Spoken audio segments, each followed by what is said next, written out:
Clap de fin de la 7e édition du concours de plaidoirie et réquisitoire à vous mettre. À l'invitation de la TGE de Mali, la salle de banquet du CICB a servi de cadre ce samedi 2 septembre 2023 pour la grande finale du concours. L'événement était présidé par la présidente de la TGE avec la participation de plusieurs organisations de défense des droits de l'homme, partenaires du projet. À titre de rappel, À vous mettre est initié par la TGE, Tribune Jeune pour le droit au Mali, afin d'offrir aux jeunes étudiants un cadre d'inspiration et de formation. Cette 7e édition était placée sous le thème « La lutte contre l'impunité et des graves violations des droits humains ». Dans son allocution, la présidente de la TGE de Mali a souligné l'impact positif du concours sur le parcours des candidats. En effet, c'est un projet qui s'inscrit dans le cadre du renforcement des capacités intellectuelles et professionnelles des jeunes. De 2016 à nos jours, des jeunes juristes issus des différentes universités, des facultés et instituts tiennent en haleine le public à travers des argumentations solides, des débats constructifs et fructueux.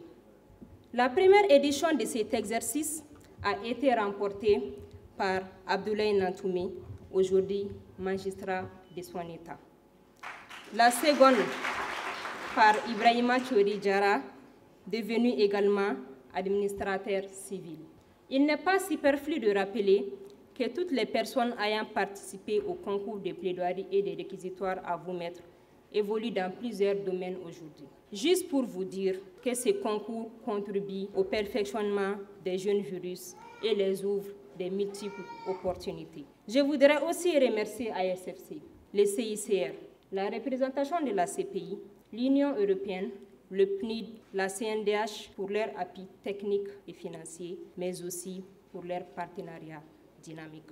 À vous mettre est un véritable tremplin pour les futurs professionnels de droit. Aujourd'hui, nous célébrons bien plus qu'une finale d'un concours. Nous célébrons le dévouement à la justice, l'engagement vers la promotion des droits humains et le potentiel extraordinaire de la jeunesse juridique du Mali, nos avocats, magistrats et procureurs de demain. Ce concours ne se limite pas à une compétition académique. Il dépasse les frontières de la compétition pour symboliser notre engagement collectif pour la promotion des droits humains et la lutte contre l'impunité des crimes internationaux tels que les génocides, les crimes de guerre et les crimes contre l'humanité.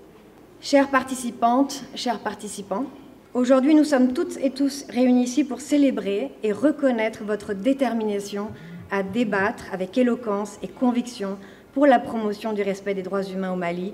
Il ne faut pas oublier que les finalistes ne sont là parce qu'il y a eu d'autres concurrents.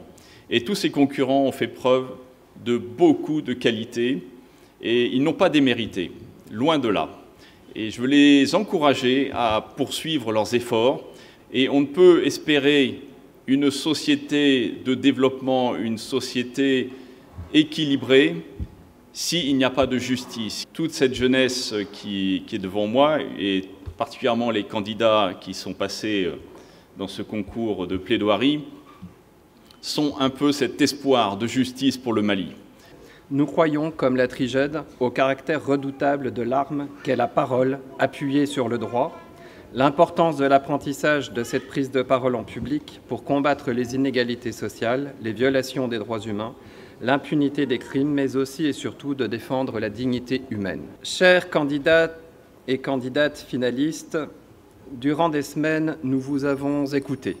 L'engagement et la performance dont vous avez fait montre tout au long de cet exercice, intellectuel et physique, car combatif par ailleurs, constitue d'ores et déjà une réussite et celle de l'expression de la pensée, de la force de l'argument et de la révélation du génie qui somnolait en vous toutes et en vous tous. Ces interventions ont été suivies de la chute oratoire finale qui a opposé Drissa Diarra à Caleb Poudjougou, tous étudiants en droit.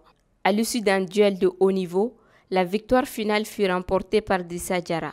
Après la remise des distinctions, les deux finalistes nous ont livré leurs sentiments. Je suis animé d'un sentiment de fierté, un sentiment de satisfaction à l'égard d'un travail qui n'a pas été du tout facile, mais qui a payé finalement. Je suis très content et c'est un sentiment jubilatoire. Je remercie par cette occasion les initiateurs de ce concours qui est unique à son genre au Mali. C'est une école à part. Nous avons beaucoup appris durant ce processus, durant ce parcours. Je suis vraiment content, heureux d'avoir participé à ce concours parce que tout au long de ce concours-là, on a appris beaucoup de choses. Donc à la fin, aujourd'hui, je suis content. Je suis content parce qu'au-delà des biens matériels qu'on a reçus, on a aussi reçu ce bien intellectuel qui va rester avec nous tout au long de notre processus d'apprentissage. 16 candidats au départ, issus de 6 universités privées et publiques de droit de Bamako, les participants ont bénéficié d'une formation sur plusieurs modules, dont la procédure pénale et civile et les grands crimes internationaux.